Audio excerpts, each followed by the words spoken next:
brazo al hombro y llévalo.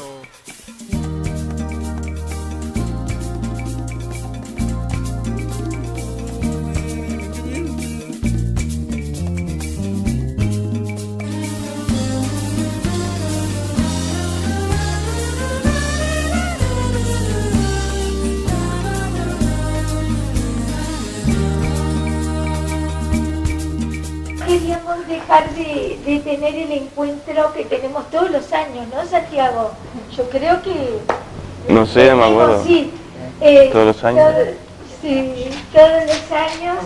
Santiago es maestro, es profesor, pero su especialidad es la lingüística y entonces él nos ha ayudado mucho porque en lo personal lo conocí a Santiago en la casa de Lucía Forteza y oyéndolo me daba cuenta que él tenía la fundamentación teórica que a veces desde la metodología, que lo nuestro es muy práctico, muy de resolver situaciones en el aula y demás, a veces nos falta el discurso ese más técnico para ir a hablar con el que te está refutando desde la teoría, ¿no? Y que de repente de la práctica no tiene la menor idea, pero te viene con un discurso. Entonces yo le escuchaba a Santiago y decía, lo que él dice va a favor de nuestras prácticas, y le tomaba apuntes y bueno, y así es como Santiago que también era muy amigo de Lucía Forteza, se acercó al grupo, se acercó al libro y nos aportó dos artículos muy sustanciosos en el libro. Además la corrección. Además que lo corrigió todo por amor a la camiseta, porque acá todo es así. Después del evento de la presentación del libro y la acumulación del trabajo de ustedes, que viene hace bastante tiempo atrás, siempre me quedé pensando algunas cosas y empecé a recordar con insistencia un episodio que me pasó cuando hacía la práctica de segundo año de magisterio, y que además empecé en segundo año de escuela, la escuela Saba Solaizola de Las Piedras, ¿no? Que es una escuela emblemática a nivel nacional. Y bueno, caí ahí en segundo con una maestra que no sé cuántos años tenía en ese momento, la maestra Cristina, y esa maestra, digamos que cuando uno estudiaba aquello de Cary Chemis y toda la teoría crítica y demás, y veía aquellos cuadritos de lo tradicional, no sé, y lo crítico y no sé cuánto, uno podría decir que Cristina entraba perfectamente en los cuadritos de lo tradicional. Entonces, estaba solo ahí con ella, entraban los niños un día X al salón, niños que provenían todos de un asentamiento, de un cantegril, ¿no? Cantegril Corfrisa, que es bastante conocido también en Las Piedras, de modo que la escuela esa daba su espalda, su fondo daba al cantegril, y entre medio pasa el tren, un tren que los niños utilizaban como medio de transporte, pasaba cargado de troncos a una velocidad lenta, y los gurises se trepaban y volvían a su casa, en la mitad de la jornada escolar, quiero decir. Y sucedían cosas complicadas. Entonces, cuando entraban los niños a la clase de Cristina, pasaban muchas cosas ahí, pero una cosa que pasaba es que nadie hablaba, una cosa, y Cristina tampoco hablaba, o sea, había como una ascendencia natural, estamos hablando de comienzo de año, es decir, había una especie de reputación que tenía Cristina en la escuela, y no hacía falta que nada, que dijera, bueno, nada, pero sencillamente los niños dejaban la mochilita, coso, y empezaban a trabajar. Entonces Cristina les preguntaba, como no sé si se sigue haciendo, pero calculo que sí, sobre todo en las clases más pequeñas, ¿cómo está el día? Les preguntaba. Y los niños respondían bastante a coro, supongamos, soleado. Entonces Cristina se enojaba un poco. miraba con cara, con el ceño fruncido y sin decir mucho más, que con un pensamiento completo, los niños también a coro reformulaban: el día está soleado. Dicho eso, la cosa caminaba y aceitadamente empezaba la clase. Cuando terminaba digamos, la jornada, no sé, en ese momento capaz que estábamos media hora o media jornada, no me acuerdo, sé que no estábamos el día entero, después teníamos la instancia de hablar sobre lo que habíamos visto, con todos los compañeros, ¿no? Todos los estudiantes. Y recuerdo que cuando me tocó a mí, conté esto que estoy contando ahora, y bueno, un poco por la estupidez de los que recién empiezan, digamos, en el buen sentido, porque todos cuando empezamos a estudiar y creemos que la sabemos toda, y a mí me pareció que el gesto de Cristina era, igual que a mis compañeros, profundamente conservador.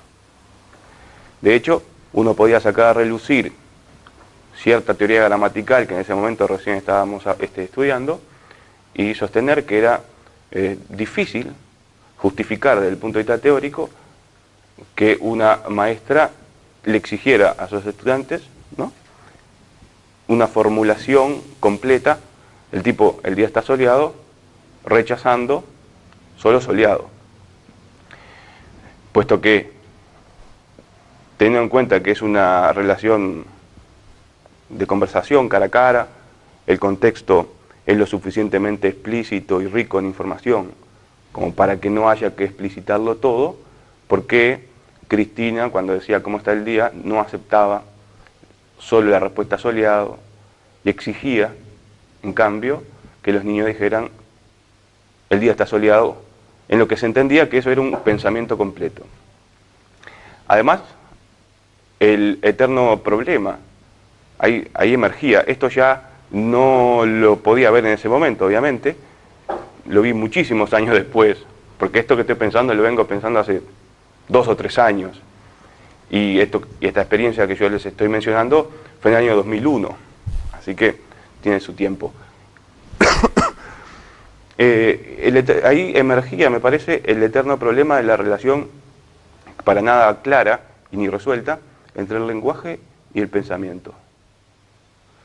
¿Por qué se puede decir, si es que se puede decir, que el pensamiento está más completo en el día está soleado y no en soleado? Es decir, ¿qué quiere decir eso? O, dicho de otra forma, me parece a mí que el pensamiento está tan completo en soleado como en el día está soleado. O, dicho de una tercera forma, uno no puede pensar que los niños que responden soleado son más burros que los que responden el día está soleado, o que piensan menos, o que tienen capacidades de razonamiento menos desarrolladas, o lo que fuera. Tanto menos si lo que está en juego es una charla bastante amena, cortés, que da comienzo a una clase. Y después rápidamente el tema se desvía por otra parte, ¿no? Entonces, en ese contexto, nada sostenía teóricamente la reacción de Cristina y nada, era fácil y ligeramente tachada como una maestra tradicional, conservadora, anticuada, que no tenía conocimientos actualizados de teoría gramatical, por ahí no conocía mucho a Larcos, que en ese momento tenía cierta potencia, y la cosa quedaba ahí, todos más o menos satisfechos, nos creíamos unos crabárbaros porque estábamos haciendo un análisis crítico de la situación, no sé cuánto, mientras Cristina no precisaba levantar un dedo para que la clase funcionara. Muchos años después yo empecé a pensar que tal vez eso que yo vi no tenía que haber sido leído así. Es decir, me parece que ahí, en lo que sucedía en esa escena mínima que acabo de contar, había algo muy distinto de lo que yo quise ver o pude ver o me subí al carro para ver en ese momento, y que eso que estaba en juego, no solamente que era distinto, sino que era una escena radicalmente política. Por supuesto que para poder decir esto yo tuve que leer a un tipo que me parece extraordinario, cuya lectura recomiendo así, que es Jacques Rancière, es un filósofo francés, ¿no?, que tiene muchos libros. Uno de los más conocidos, sobre todo en el ámbito magisterio, aunque no sé si se lee en realidad, es El maestro ignorante. Pero no fue la lectura del maestro ignorante la que me hizo pensar esto en particular. Entonces, ¿qué tal si lo que estaba en juego allí no tenía absolutamente nada que ver con el pensamiento completo, si no tenía absolutamente nada que ver con el hecho de que los estudiantes, al decir solo soleado, pudieran ser vistos como más burros o menos burros o lo que fuera? ¿Qué tal si entonces decía hay una escena radicalmente política? ¿Pero en qué sentido? Bueno, a mí me parece que lo que estaba en juego allí era un forzamiento, que eso es típico de la política. Es decir, Cristina, lo supiera, no lo supiera, me parece que es bastante irrelevante, estaba forzando a los estudiantes a abandonar el orden doméstico, digamos, el orden de la casa, y hacerlo funcionar en el orden de la polis, en el orden de la ciudad. ¿Por qué? Porque el orden doméstico, en lo que uno se maneja en la casa, y podemos extender la casa al barrio o lo que fuera, es un lenguaje extremadamente coloquial, ¿verdad? Marcado típicamente por lo que habitualmente se nombra oralidad. Y precisamente la oralidad se destaca, entre otras cosas, por el hecho de que no se dice todo, por el hecho de que el contexto suple toda la información que las palabras no dicen, ya sea la situación propiamente dicha, como digamos el hecho de mirar hacia afuera y ver qué es el día, o también lo que ya se dijo antes, o los gestos, ¿no? Los gestos de la gente, en fin, las caras, todas esas cosas que ustedes saben. ¿Y qué hacía? Los forzaba a abandonar ese lugar, que es un lugar doméstico, ¿eh? Los griegos lo llaman el oikos, que curiosamente es la misma, eso quiere decir casa, pero es la misma raíz de la palabra economía, ¿no? Y es bastante curioso, porque de ahí se puede hacer, sin mucho esfuerzo, un salto hacia la idea del mercado laboral y todo lo demás. Pero, ¿por qué los estaba forzando a abandonar la casa? Porque los estaba forzando a abandonar el mundo de la oralidad y pasar a integrar el mundo de la escritura. ¿Por qué? Porque el mundo está soleado es un enunciado típicamente escrito en el sentido en que hay un sujeto y un predicado.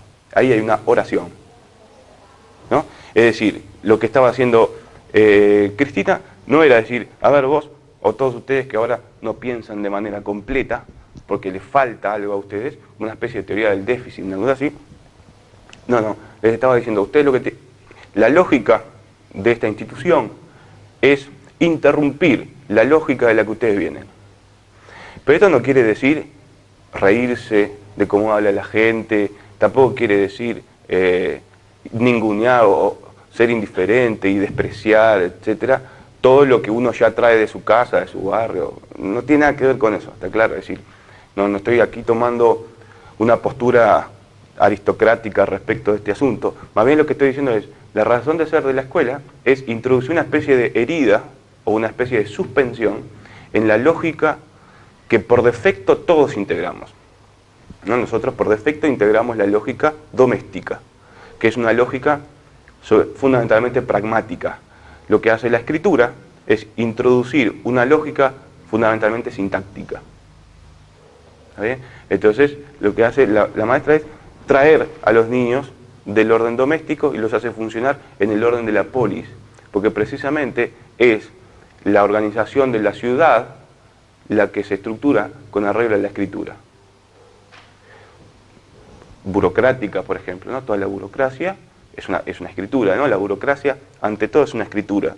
Después tendrá todas sus acepciones negativas y yo qué sé, no sé cuánto, pero ante todo es una escritura, ¿no? Toda la escritura administrativa y demás. Es decir, si ustedes observan cualquier libro, ya sea de texto de niño, de adolescente, lo que fuera, se escribe fundamentalmente con oraciones, no con frases. Es decir, en términos de alarcos, que es lo que más o menos hemos manejado como un lenguaje común, ¿no? Son estructuras organizadas alrededor de un verbo conjugado. Pero en soleado no hay verbo conjugado. En soleado eso es un adjetivo. O sea que ese enunciado básicamente tiene nula sintaxis. Deja su comprensión ligada o librada al contexto. Eso es pragmática, al uso, a la situación comunicativa. En cambio, cuando uno dice el día está soleado, articula el sentido de lo que está diciendo en una relación predicativa, es decir, entre dos elementos, uno de los cuales llamamos habitualmente sujeto, en este caso el día, y el otro que llamamos habitualmente predicado, en este caso está soleado. Eso no es solamente una oración en el sentido gramatical más banal, sino que es una lógica, es la propia lógica de la lengua escrita. Tanto es así que si ustedes estudian, leen, investigaciones de análisis de conversación, ¿no? Cuando la gente graba a otras personas hablando a los efectos de investigar cosas, en lo que habitualmente se conoce con el nombre de análisis conversacional. Por ejemplo, hay un libro conocido acá en Uruguay, tal vez ustedes conozcan, de Beatriz Gaviani, que se llama Lenguaje, Escuela, Poder. Es un viejo libro de su tesis de doctorado. Bien, ese tipo de investigaciones de corte interactivo no utiliza como categoría de análisis la oración. No le sirve. ¿Por qué? Porque la gente, cuando habla en la cortita, corta los enunciados. Los corta donde le pinta, porque más o menos la cosa se va dando. Quiere decir que esa estructura sintáctica completa, que es la oración, es una estructura que pertenece a la lengua escrita. Ese es un primer argumento. Y un segundo argumento es que el concepto mismo de oración procede de las gramáticas. Y las gramáticas son gramáticas solo de la lengua escrita. Muy recientemente se están elaborando gramáticas de algo así como la lengua oral. Muy recientemente se están elaborando gramáticas de la lengua oral, que en cierto modo es una especie de contradicción en los términos. Una gramática es fundamentalmente una gramática de la lengua escrita. Entonces, la suspensión de la lógica cotidiana es un acto esencialmente político.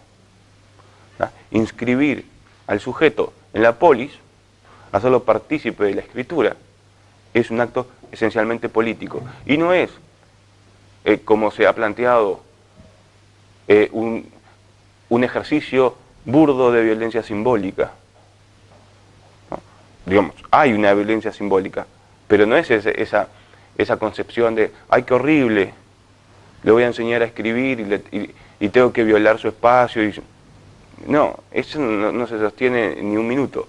Es decir, esencialmente es un acto político. Es la posibilidad de hacerlo inscribir, de inscribir al sujeto, al niño o a quien sea, en un orden abstracto, en una lógica más de tipo tridimensional, si se quiere, entendiendo por esto que no es una lógica acumulativa, como lo decía Bon, ¿no?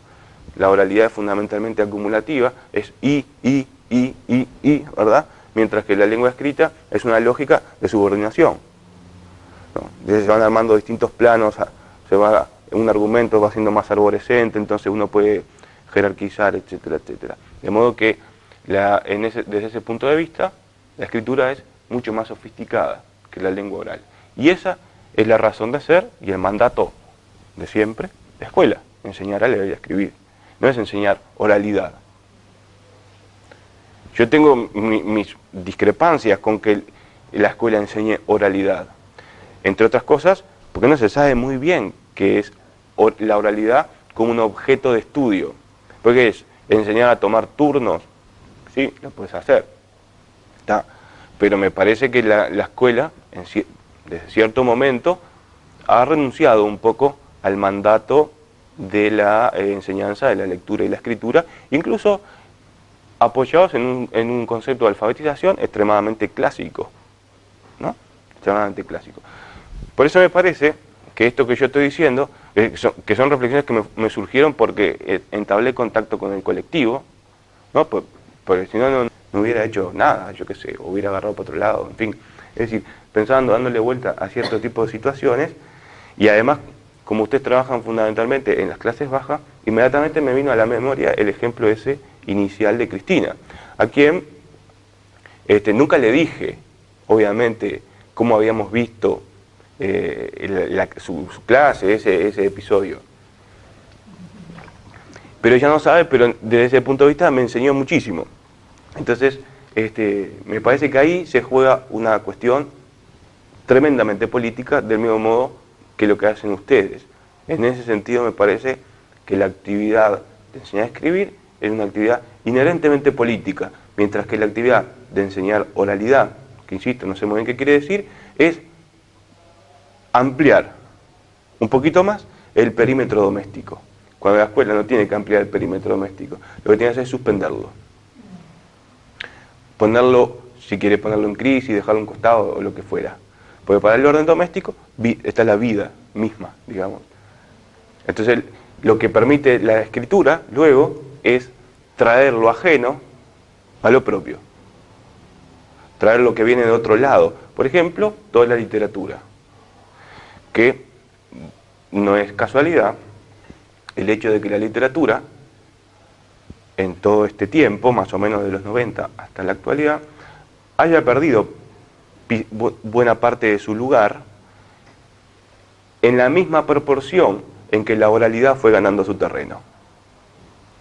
¿Entienden el razonamiento de decir, por un lado, hay algo que está ganando terreno y se está equiparando a la escritura, y eso es lo que llamamos oralidad? Y concomitantemente, la literatura va cediendo espacio, y que el espacio que ella cede es ganado por ¿quién? Y por un montón de géneros discursivos, como todos recordaremos, en algún momento, yo qué sé, se hablaba del currículo, afiches, un montón de géneros menores que son eminentemente domésticos, ¿no? Eminentemente domésticos, y que además muchos de ellos están vinculados con la noción de mercado laboral, con cierta inmediatez en términos de pensar que un alumno cuando sale de la escuela, ¿qué hace? Se inserta en un mercado laboral. La escuela, a mi modo de ver, no puede pensar así. No puede pensar así. ¿Pero de qué mercado laboral estás hablando? Si el sujeto que deja la escuela tiene 12 años, 13 años. ¿De qué mercado laboral? Yo tenía alumnos que abandonaban la escuela y se iban a cuidar coches ahí en un supermercado del barrio. Pero no podés pensar así, me parece, ¿no? Entonces, en cierto momento, la década de los 90, eso está magistralmente visto en un libro que todos usamos en algún momento, se llama Entre Textos. Es un texto de Luis Garibaldi y Eloísa Salvo. Ese texto es un canto a la idea de género discursivo. Entonces, pone en el mismo lugar un poema, una receta, lo que sea.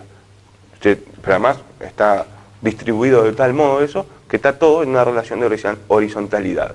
Porque me parece a mí que la escuela se come el cuento del género discursivo, de la diversidad de género discursivo, vale por sí misma. Y no vale por sí misma porque la escuela es precisamente la que tiene que introducir una pertinencia. Tiene que decir esto sí y esto no, por poco simpático que eso implique y por discutible que sea, pero no, la diversidad de las prácticas comunicativas humanas no se justifican per se, en el sentido de que no tienen que ser llevadas al aula como un canto a la no sé qué, ¿no? Una especie de, bueno, si entonces el mundo tiene tal abanico de prácticas comunicativas, vamos a llevar el mundo, no es ese mundo, no.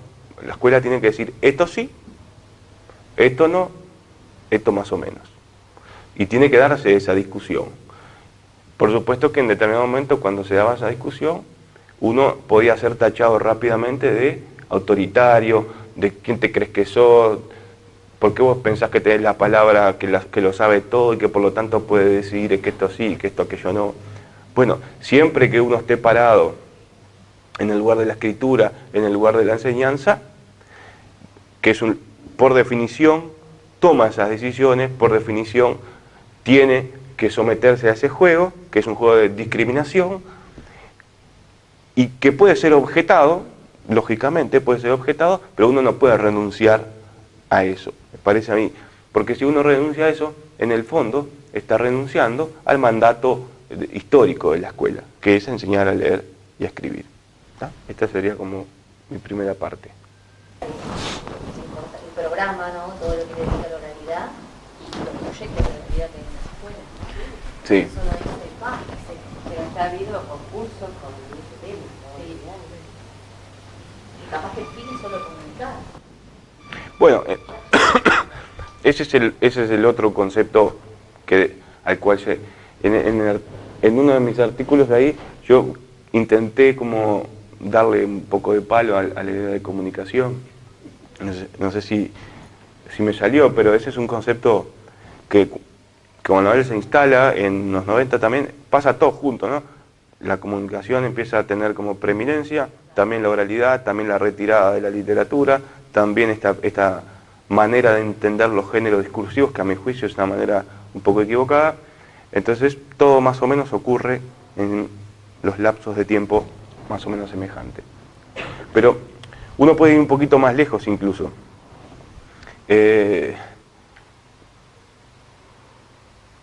Este Rancière que yo mencionaba, ¿no?, en uno de sus libros más famosos, se llama La noche de los proletarios, él estudia qué hacían los obreros previo a la Revolución Francesa y después. Es decir, partiendo de la teoría que él cuestiona, de que hay gente que piensa, gente que estudia, gente que tiene tiempo para plantearse problemas, resolverlos, realizar lecturas, participar en la arena pública, debatir, argumentar, pensar acerca de la razonabilidad de cierto tema o lo que es justo de lo que es injusto para la vida en común, ¿no? La política entendida en el sentido más aristotélico. Y después toda una parte de la sociedad que simplemente está destinada a reproducir el orden productivo. Entonces, decían, bueno, los obreros están destinados ¿a qué? A laburar muchas horas y después que trabajan, ¿qué hacen? Se van a descansar. ¿Para qué? Para recuperar las energías a los efectos de volver a reproducir la máquina reproductiva al día siguiente. Y a otros le dejamos la tarea de pensar. Bien, eso es una situación de desigualdad, ¿no? Rancière califica un orden que tenga esa división establecida, lo califica como policial o antidemocrático. Resulta que él muestra que los obreros, sobre todo los obreros textiles y los clásicos, ¿no?, zapateros y todo lo demás, ¿qué hacían cuando terminaban su jornada laboral? Escribían periódicos, organizaban debates, escribían poesía, escribían ensayos, escribían filosofía, se juntaban a leer, etcétera, etcétera. Es decir, participaban del modo de la escritura, de modo que la igualdad no es solo ni únicamente el reclamo que los obreros podían decir, yo soy igual a vos. Es decir, participar de la escritura, tanto porque escribís como porque leer, es reclamar igualdad. Es decir, yo soy igual a vos, ¿no? Entonces, en la enseñanza de la escritura se juega muchísimo más, infinitamente más de lo que uno puede percibir, digamos, en la vida cotidiana de las escuelas. De modo que lo que hace el obrero es disolver, el obrero así en general, ¿no? Lo que hace es disolver la división que fue instituida como dada naturalmente, esa división de algunos tienen tiempo para producir intelectualmente, otros para reproducir la maquinaria productiva. Los obreros dicen, no, vamos a generar un espacio indiferenciado, donde esa división instituida no exista. Y eso es la igualdad, dice Rancière. Eso es democracia, eso es política, en su concepción de la cosa, ¿no? Entonces me parece que con la escritura se juega un poco de eso. Es decir, yo soy igual a vos. Sí, eso es como algo que va de suyo, pero también soy igual a vos porque escribo. Porque soy un ser de palabra, y entonces eso impide naturalmente que yo quede clasificado del lado de los que tengan que reproducir la maquinaria productiva, el orden, el mercado, lo que fuera, y además impide también que yo sea un individuo al que siempre le tengan que explicar las cosas porque presuponemos que no las entiendo, precisamente por esto que dije anteriormente. ¿Se entiende más o menos? Entonces me parece que ahí hay un núcleo teórico muy pesado para explorar, pensando en lo que ustedes hacen, ¿no? Parece. No sé, yo no tendría más para decir sobre esto y no sé si quieren que vaya por otro lado. Yo, por ejemplo, he nombrado a una persona, María Elisa Salvo. Yo me formé con María Elisa Salvo. Con Eloísa Salvo. Los 3 años en el instituto me formé con ella, ¿no? Entonces, claro, en realidad yo pertenezco a una generación, que creo que más de una se puede sentir, donde se nombraban los paradigmas de lo que era la didáctica, de la pedagogía, de la escritura y de la lectura, y solo se trabajaba en el constructivismo. O sea, a nosotros por lo pronto a mi generación se le enseñó solo a trabajar con el constructivismo. Los demás paradigmas sabíamos que existía un analítico sintético, que había un natural, que había, pero se nombraban, ni siquiera era esas tablas que se podían ver, que después salíamos a investigar y a buscar, que era aquello de esa diversidad de métodos que se nombraban y no se enseñaban, ¿no? Y yo debo reconocer que por mucho tiempo, cuando yo salí del instituto, vos ahora hablabas de la maestra Cristina, y mi primer año de práctica de todo el año, también me metí con Cristina, y vos ahora contabas si yo revivía un poco todo lo que pasaba en esas clases de análisis, que pobre mujer le pido disculpas eternamente,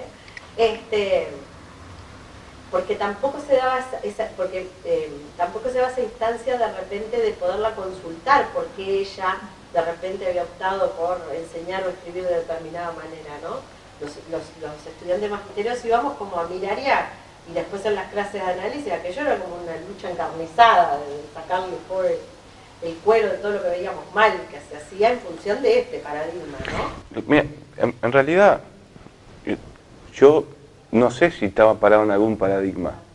Más bien pienso que estaba flotando por cualquier lado. ¿Vos o Cristina? Yo cuando miraba lo suyo, quiero, eso en primer lugar. Donde nos saliéramos una coma o un punto del lugar, aquello se volvía trágico, ¿no? Perdona, No, dale. porque así cierro. Y en segundo lugar, creo que el gesto político no tiene absolutamente nada que ver con un paradigma así o asá. Digamos, tiene que ver con la escritura. Con la escritura. Y entonces, digamos, la escritura es ajena o trasciende si lo hace, si es este paradigma, si no es aquel paradigma, en fin, digamos.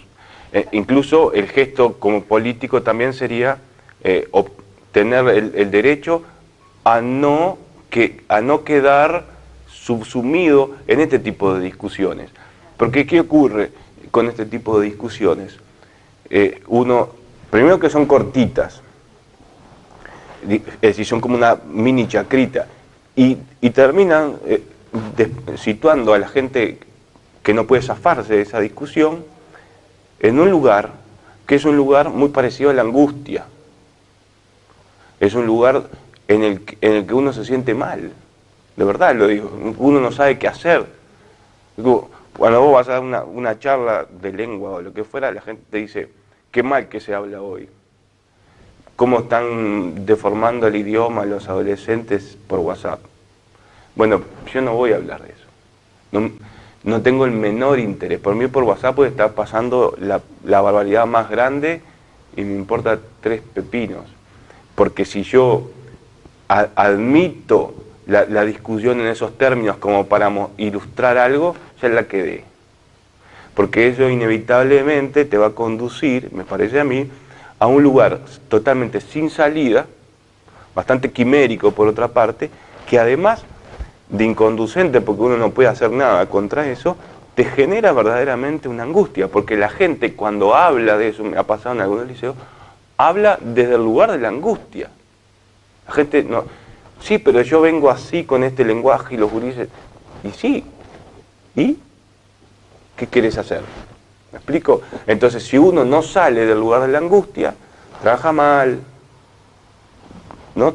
Se siente mal, no hace las cosas feliz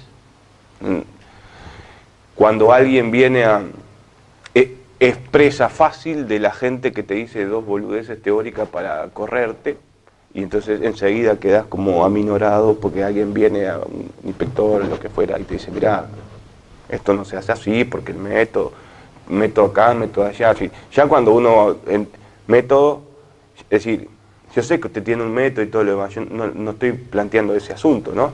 Lo que quiero decir es que hay que tener mucho cuidado de no caer en ciertas zonas pantanosas de la discusión, que son zonas de angustia, de profunda angustia, ¿no? Que se le suman a la angustia en sí que ya tiene la enseñanza, ¿no? Y ver situaciones de injusticia y un montón de cosas. Parece que hay que correrse un poquito de eso. Nosotros, ya te digo, salíamos del instituto con esta formación, nos metíamos inmediatamente en contexto, y entonces aquello era una bomba de tiempo. O sea, nos agarrábamos de los pelos porque vos veías que todo aquello que se había enseñado e idolatrado y todo lo demás, y que no había margen de maniobra dentro del instituto, estoy hablando, ¿no? Porque obviamente que por fuera uno empezaba a buscar y a revolverse y a tratar de conocer otras lecturas. Y yo digo, qué bomba de tiempo que fue eso, ¿no? Manejarnos con el constructivismo puro, por llamarlo de alguna manera, que nunca me parece que después con los años uno se da cuenta que nada no era puro tampoco, y después juntarlo con un contexto, y ahí es donde está me parece ese quiebre que tenemos, o que pudimos hacer, de decir, bueno, los gurises no están aprendiendo la escritura o a estructurar, viste esa oración que decía la maestra Cristina, y a replantear prácticas, y yo digo, capaz que me estoy yendo del tema y pido disculpas, ¿no? Pero en las vacaciones ahora en septiembre encontré producciones del 2000, viejas, del 2016, ¿no? Las comparé, salvando las distancias de los grupos y todo lo demás, con las del 2018, trabajando con el método, ¿no? Y yo le contaba a ella, en realidad la diferencia es abismal, ¿no? ¿En qué cosas? En la estructuración de esta idea, que hablabas tú hoy, ¿no?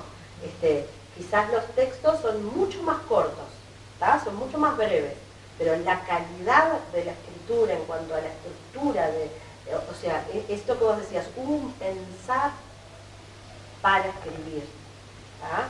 Se respetó esa estructura de un artículo, de un sustantivo, de una acción, y bueno, después podríamos irnos a otras cosas más como puntuación y todo lo demás, que bueno, está. Pero lo que sí me impactó es esa diferencia de la estructura de la oración escrita. Es un poco... Sí, está bien. Porque no es lo mismo enseñar de una manera que de otra. No, por supuesto. Yo siempre empecé viniendo, y lo saben mis compañeras, siempre generando, no resistencia, pero sí cuestionando. ¿tá? Yo con el famoso constructivismo, que nunca supe qué era, nunca sentí que enseñaba. Y en porque realidad... dejabas a los niños solos, que hicieran lo que pudiera, y vamos a dejar que vayan aprendiendo según su ritmo. Yo lo veo en las planificaciones de algunos compañeros. Los niños van a escribir como puedan. Como puedan. Y esa desigualdad Claro, y ahí es donde entra esta desigualdad que vos planteabas también. Ahora vos ibas hablando y me ibas mezclando todo, el inicio, el ahora, esa comparación de escritura, todo, porque volvemos a esto que tú dijiste de esa desigualdad, ¿no? O sea, cómo por nuestras prácticas, y habrá que pensar y repensar y seguir pensando y todo lo demás, somos generadores muchas veces de esa desigualdad cuando no enseñamos. Sí, supongo, sí. A ver, un poco cumpliendo con lo que me había comentado Norma, que yo después le puse el nombre ese a la charla y hay una parte que dice gramática, ¿no? Obviamente que ese ejemplo inicial que yo manejaba de de Cristina, el día está soleado, es un ejemplo típico de gramática, en el sentido de que tiene esa estructura doble de sujeto y predicado, pero entonces la gramática tiene como algunas bondades que se han ido perdiendo con el tiempo, ahora se están un poco recuperando, y además esas bondades, desde el momento en que la gramática empezó a ser como una mala palabra, desaparecieron. Tampoco se pueden ver mucho porque ciertamente la formación que nosotros recibimos en los institutos, ¿no? en lengua en general y en gramática en particular, es bastante breve, es muy escueta, ¿no? Pero, por ejemplo, la gramática así en general, me parece que uno de los valores fundamentales está en el hecho de que al docente, ante una escritura X de un alumno, ¿verdad? Ante un texto X, le da criterios claros de dónde intervenir, ¿no? De decir, mirá, en este texto, esto que el tipo pone acá no está tan bien, ¿verdad? Y además te proporciona consecuentemente la justificación teórica para decirle al niño por qué tal cosa. ¿Sabes? Es decir, la gramática funciona como unos lentes que selecciona fenómenos, nos permite ver qué fenómenos son más pertinentes que otros, del mismo modo que nos permite ver qué textos, cuando queremos usar textos en clase, pueden resultar más enriquecedores que otros. Es decir, que la gramática, a través de sus conceptos, funciona como un criterio de selección y funciona como un criterio de justificación, particularmente cuando uno interviene. Porque es muy fácil decir, creo que este ejemplo lo he manejado un par de veces en algunos de nuestros encuentros, incluso informales, o más informales que este. Entonces, supongamos bien el gurí con 6 renglones escritos, un caos. Entonces voy a decir, ¿por dónde empiezo? Más vale borrar todo y arrancar de nuevo. Pero no vamos a hacer eso. Tenemos que introducir un criterio de pertinencia y seleccionar fenómenos, ¿no? Un poco en función de los objetivos que tengamos en ese momento, o de la secuencia, o del proyecto, o lo que fuera, ¿no? Entonces, yo le tengo que decir, acá hay un error. Digo, mirá, pero esta idea no está del todo desarrollada. Anda y desarrollala más. Y le doy la hoja y lo mando al gurí. El gurí se sienta y tiene ahí la voz de la maestra que dice, anda y desarrollala más. Y el tipo está ahí y mira y dice, la puta. ¿No? Y chao. Y claro, pero ¿qué quiere decir la idea? ¿De qué pedazo del texto está hablando cuando dice la idea? ¿No? Y me dice desarrollarla más. Todo bien, yo pongo palabras, porque supongo que desarrollar más un texto quiere decir meter más palabras en el texto, ¿no? Pues, si no, me dice reducí, y entonces ahí saco palabras, ¿no? Bien, perfecto. ¿Y dónde las meto? Pues si escribís 6 renglones, ¿qué si tiro la moneda? ¿No? Entonces, cuando uno dice esta idea, tiene que anclar ese concepto de, o sea, la idea de idea, a alguna clase gramatical, que puede ser un sustantivo o puede ser un verbo. Estoy pensando, por ejemplo, en la brujita, ¿no? En el coso de la bruja. Dice, la bruja está dibujando a un niño en un papel. Era así, ¿no? El ejemplo, el último. La idea esa que vos querés que desarrolle, ¿dónde la vamos a anclar? En la idea, en el predicado central del estar dibujando, ¿no? Esa idea de dibujar que se va produciendo en continuidad, ¿no? Por la presencia del verbo en presente, estar, y el gerundio. O lo que vos me estás pidiendo es que yo especifique un poco más algunos rasgos de la brujita, ¿no? O me estás pidiendo que especifique más algo acerca del niño. puesto que los elementos, esas unidades sintácticas, ¿no?, que aparecen en la oración, que son sustantivos, sintagmas nominales, la bruja era, ¿no? Brujita, no, la bruja, y después un niño, son sintagmas nominales. ¿Qué querés que haga? Bien, vamos a decir, ampliar las dos, porque podés decir un poquito más de la bruja y podés decir un poquito más del niño. Fantástico, enseñame. Claro. Enseñame. Entonces, y bueno, mira, esto lo puedes hacer así. Entonces la gramática proporciona recursos lingüísticos para poder ampliar información de distinto tipo, ¿no? Por ahí, dependiendo del grado en el que uno está, se vuelca más hacia un tipo, ¿no? Por ahí una oración subordinada se puede usar, pero es más difícil de conceptualizar la idea de oración subordinada. Pero sí puedo decir la bruja, creo que algunos ejemplos se los manejaban en el segundo artículo, vestida de negro, o la bruja de la hoja, o la bruja que conocí no sé dónde, o la bruja, y le ponemos un nombre, la bruja Esther, era el ejemplo que yo manejaba. Entonces ahí hay distintas estructuras sintácticas a los efectos del mismo asunto. Podríamos decirlo más técnicamente, expandir un sustantivo, ¿no? Dicho al revés, es especificar su alcance, ¿no? El alcance de bruja. Entonces, ahí tenemos esos procedimientos, son extremadamente limitados, ¿no? En ese sentido la lengua es muy económica, porque con muy poquita cosa se pueden hacer infinitas. Entonces, lo mismo que se usó para la bruja, se puede usar para el niño, ¿no? Entonces uno muestra cómo el mismo procedimiento, el mismo juego, el mismo recurso, se repite, ¿no? Se repite el recurso en abstracto. Lo que no se va a repetir seguramente sean las palabras concretas que uno use para expandir eso, ¿no? Pero entonces le enseña, entonces tipo, cuando me está diciendo que desarrolle una idea, lo que me está diciendo es que agarre este sustantivo que es muy amplio, muy general, y lo especifique. Y para poder hacerlo, me ofrece distintas posibilidades. Pero yo le ofrezco las posibilidades. No espero que el niño vaya a un bazar y pregunte, ¿hay posibilidades para, acá venden, para expandir una idea? ¿Me explico? Y eso, si hay algún lugar, algún libro, alguna disciplina específica que sirva para eso, es la gramática. Digamos, podemos estar enojados con la gramática.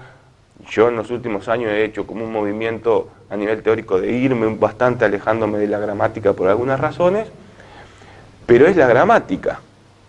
Entonces uno va y lee el capítulo de sintagma nominal y ya está todo ahí. Ahí le explica cuáles son las estructuras que puede tener eso, ¿no? O le decís, mirá, ¿a vos te parece que es lo mismo que alguien diga la bruja come niños que decir la bruja suele comer niños? No. ¿Y cuál es la diferencia? ¿No? Entonces, uno tiene que partir del significado. Punto número uno, es como un principio insoslayable, porque en último término nosotros articulamos las unidades para producir significado. Parte del significado. No es lo mismo. Contrasta. Segundo principio, tiene que contrastar. Siempre que se pueda, tiene que proporcionar una unidad donde se contraste. Entonces, la bruja come, la bruja suele comer. Ahí se arma un contraste, ¿no? Porque, como lo dice Saussure, pero eso todos nos olvidamos, obviamente, los signos lingüísticos no tienen identidad por sí, decía él, ¿no? Se definen por diferencia y por oposición con otros signos. Y ese principio saussuriano es rápidamente olvidado. Entonces, en la enseñanza de la lengua implica proceder por contraste. Bien, si uno quiere sofisticar un poco más eso, a nivel de, ¿qué hace? Va a la gramática en la parte que se habla de perífrasis verbales. Entonces va a encontrar la serie de matices semánticos que se pueden expresar mediante perífrasis verbales, que no se pueden expresar mediante formas simples. Eso es lo que muestra la distinción entre comer, entre come y suele comer, o puede comer, o debe comer, etc. Come, suele comer, ¿qué más dije? Puede comer o debe comer. Gramaticalmente uno encuentra las explicaciones en ese capítulo que yo les dije de perífrasis verbal, ¿no? Bien. Ahora, solo uno de estos ejemplos funciona de un modo totalmente distinto a los anteriores. Porque si ustedes dicen, ¿por qué yo digo la bruja debe comer? ¿Sí? Ahí hay algo más que yo estoy diciendo. No solamente estoy introduciendo con el verbo deber la idea de obligación, ¿no? Acá tengo la idea de posibilidad, ¿no? Acá tengo la idea de que cada tanto lo hace. De frecuencia, pero que es habitual, que puede ser habitual, pero que no es lo único que come. Uno dice, la bruja debe comer niños. Se está respondiendo a una idea particular acerca de lo que las brujas hacen en los cuentos. Es decir, ¿no les parece que el enunciado, la bruja debe comer niños, ¿sí?, además de significar la obligación por la perífrasis, también ese enunciado está dialogando con otro discurso de acuerdo con el cual todos más o menos conocemos que las brujitas, por H o por B en tal cuento, están puestas en el cuento, o una de sus funciones es para morfar niños.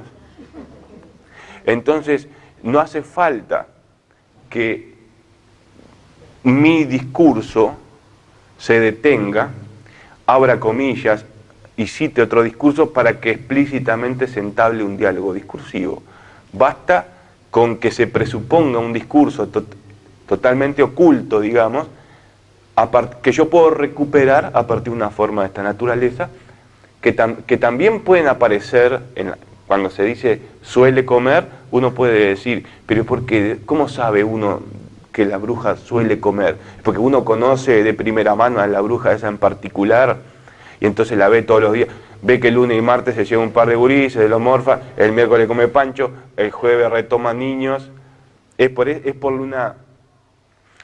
una visión, por una fuente directa de conocimiento, se dice. Yo extraigo la fuente de mi conocimiento de manera directa, perceptiva. No, es porque la extraigo a través, o sea, de forma indirecta. ¿De dónde saco? De otros discursos. ¿No? De otros discursos.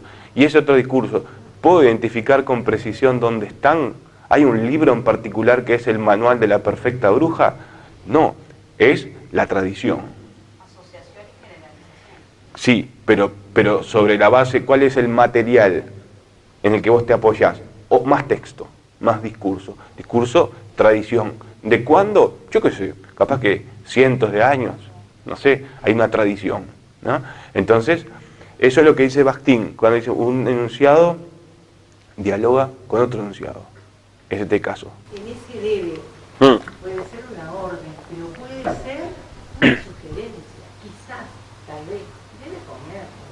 Depende, si no está escrito, si no sabés, lo decís, como si no sabés. La bruja debe comer niños. Puede ser, a lo mejor, quizás, Sí. tal vez, no es. Está bien. También.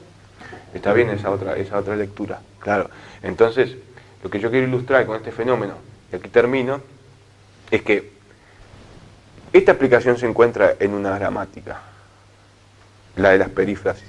Esto que vos decís, de esta doble lectura, también se encuentra en una gramática. Pero ya cuando queremos apelar a cómo un discurso previo está funcionando como sostén de lo que yo estoy diciendo, ahí hay que irse a otro lado. Ya la gramática ahí no proporciona más datos porque bueno, la gramática estudia otra cosa, tiene sus propios límites y demás, ¿saben? Pero entonces con un ejemplo así, que está apoyado en la gramática, uno puede hacer consideraciones de distinto tipo, enriquecer y formar un oído. ¿Está bien? Con esto, un último ejemplo y termino. Hay un textito de Galeano que dice el arte para los niños, que yo en algún momento manejé. Bueno, en un momento dice, ella estaba sentada, una niña que no quería comer un plato de sopa, se armó tremendo quilombo en la casa, no sé cuánto, estaba con los brazos cruzados, esto y lo otro. De repente dice el narrador, y la madre pidió auxilio. ¿No? Perfecto. Uno reconoce que el uso del sustantivo auxilio es un poco exagerado respecto a la situación que se está describiendo. ¿No? No se está prendiendo fuego nada, yo qué sé, la casa, en fin. Sencillamente hay una niña de unos 3, 4 años que no quiere tomar la sopa. Ahora, uno puede hacer otros juegos. No tiene por qué quedarse con lo que el texto te da así. Uno puede decir, ¿y qué tal si sustituimos el verbo pidió por el verbo solicitar? ¿Y qué tal si cambiamos el sustantivo auxilio por el sustantivo refuerzos? Es decir, la madre solicitó refuerzos. Inmediatamente eso nos suena a un discurso policial. Y en el acto, la madre y el otro personaje adulto que es en el cuento quedan dibujados como dos agentes policiales y la niña como una criminal. ¿No? Entonces produce un efecto de significado. Pero ese efecto de significado solamente es entendible si uno apela a al discurso policial que está de fondo, ¿no?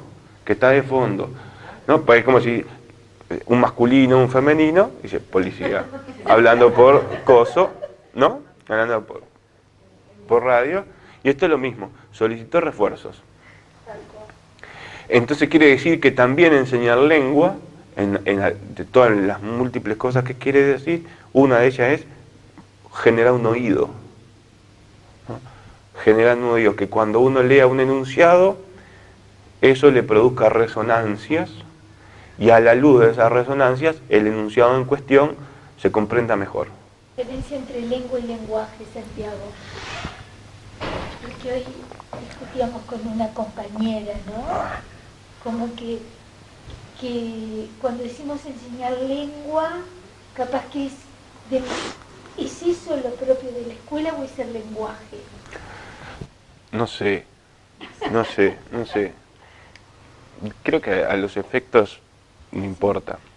Esa es una distinción teórica que se hace, y los que la proponen hacer 2 párrafos más adelante ya no la respetan. Y no, digamos, sí podría decir que es una cosa y que es la otra, pero no tiene mucha relevancia a esto. No tiene relevancia el momento de enseñar. Claro, parece que no. Parece que no, que es un embrollo que queda bien para los textos teóricos, incluso para el programa. Ah, mira qué bien cómo diferencian esto, pero no. Si vos vas a enseñarle cosas así, ¿qué importa si lengua? Las dos cosas, no sé. No sé. Además, si lees a Saussure, lenguaje es una cosa, lengua es otra. Si lees a Chomsky, es otra, lenguaje es una distinta de lo que es en Saussure. Es decir, no hay... Si lees a Benveniste, que es un continuador de Saussure en cierto modo, lo mismo. Entonces, nunca puedes decir, ¿es esto o es aquello? Es esto para fulano y para mengano es esto otro. Entonces, no. Nos quedamos con la maestra Cristina. Para mí que sí. Seguimos pidiendo el pensamiento completo, ¿no? Para mí no tiene nada de malo eso. Le seguimos pidiendo a los niños que... Igual yo me quedo pensando que va más allá de que uno cumpla o no cumpla, porque ya, pero sin hablar que todo el programa que nosotros tenemos, obviamente tiene una intencionalidad, porque ha puesto mucho énfasis en la oralidad, o sea, en cómo se hablaba, y ha sacado bastante la gramática. Bueno, con todo ha puesto bastante gramática en comparación a los programas, no al programa anterior, porque el programa anterior es del 86, a lo que se sugería, ¿no? Por la vía de los hechos o por la vía del derecho en el sentido de circulares o cosas por o de esas conversaciones más generales que los inspectores tienen en salas en febrero, por ejemplo, no sé si siguen haciendo, donde se dan las pautas generales, ¿no? Más por la vía de los hechos. Hagan proyectos de realidad, yo qué sé. Pero ese es, digamos, no sé, es mi posición. Bueno. Que 2 horas más de clase tengo que dar ahora. Bueno, para otra igual, si quieren, gracias. Lo peor que dijo, estoy con llagas hace no sé cuántos días. Yo le dije, tomate un té con limón y miel. Ahí vení. Cortará. Gracias, Santiago.